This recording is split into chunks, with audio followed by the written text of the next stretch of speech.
From the studios at Connecticut School of Broadcasting, this is your triple coverage show. Mike, Dan, and Sean. Dan, we've come to an agreement. Is now a permanent part of our show. Woohoo! Yep. And I tell you what, lot to offer. Big time Jet fan, of course, a Yankee fan, but we'll get to baseball around January, February. That's right.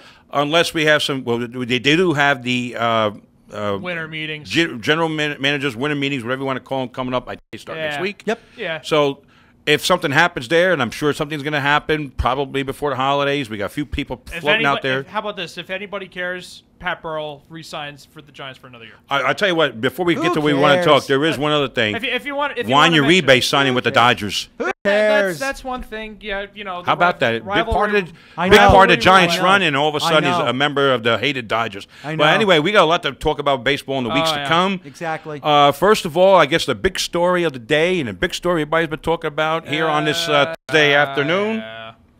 LeBron. The second day of December is the LeBron James return to Cleveland. I've been watching a lot of shows. Oh boy. A lot of precautions being taken. A lot of security. Anyway, a lot have been discussed about will he or will he not throw the powder up in the air. What do you think, Danny? I think he will anyway, and then I think the fans in Cleveland will throw the powder back at him. Among other things. And maybe a cream pie in the face. If you need any speculation on a little added drama, apparently the Miami Heat, traveling-wise, something happened with their plane landing in Cleveland. Was there any truth to the rumor Delonte West was a part of the sabotage? Something happened with the Cleveland, with the Miami Heat plane. Apparently there was a flap issue. Yeah. Early Thursday. Yeah. Forced them to land at 2:30 in the morning. Yep, that's right. Ninjas. Gremlins. Well, anyway, Yeah.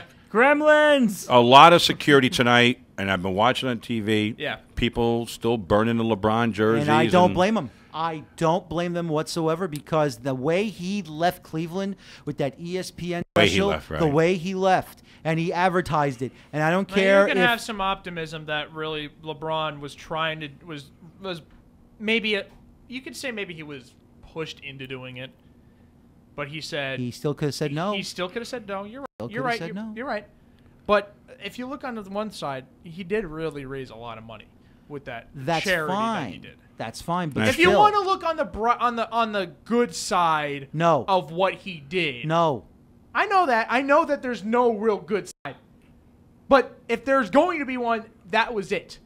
But it's still a very I mean, you don't even need to there's no way to describe how wrong it was for him to even accept the deal with ESPN to even do such a thing. Mm-hmm. It was so orchestrated. That's what turned off people Yeah. all over the place. The way he did it, and the way, well, the guy's the biggest narcissist right now going in professional sports. Exactly.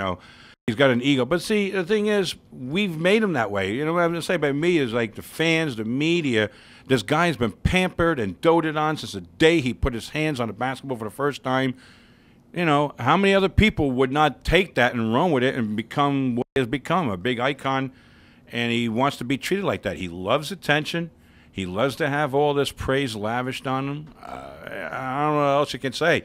But about tonight, one thing, they're not going to be selling bottled water. Nope. They're gonna No be- bottle beer. No bottled beer because no bottles of any kind. it's going to be everything's going to be served in paper cups because they're worried about people throwing the bottles on the court. Exactly.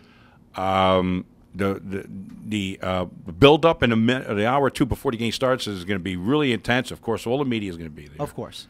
How is it going to be during the introductions? What, blah, blah, blah. I don't know. I tend to think it's going to get nasty. And if Cleveland is getting beat, Yep.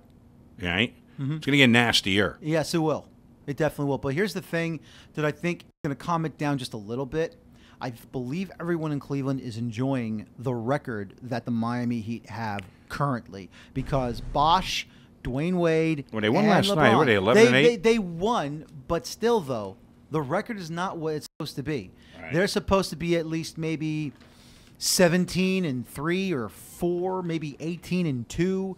The supposed brand new triple threat down in Miami, kind of like what's mirroring up in Boston with Kevin Garnett, Ray Allen, and Paul Pierce. I mean, this is the situation that Miami wanted to be in so they could money. challenge Boston to face the Lakers for that NBA championship for title number 2. And right now, it's not looking that good. And it's amazing what's happened in Miami because guess what? The people are off the bandwagon.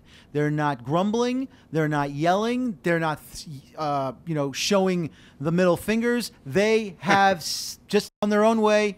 I think LeBron really, in this certain commercial that he made about a month and a half ago, really, I think one of the things that he said that he asked, what should I do? This is one of them. Should I accept my role as a villain?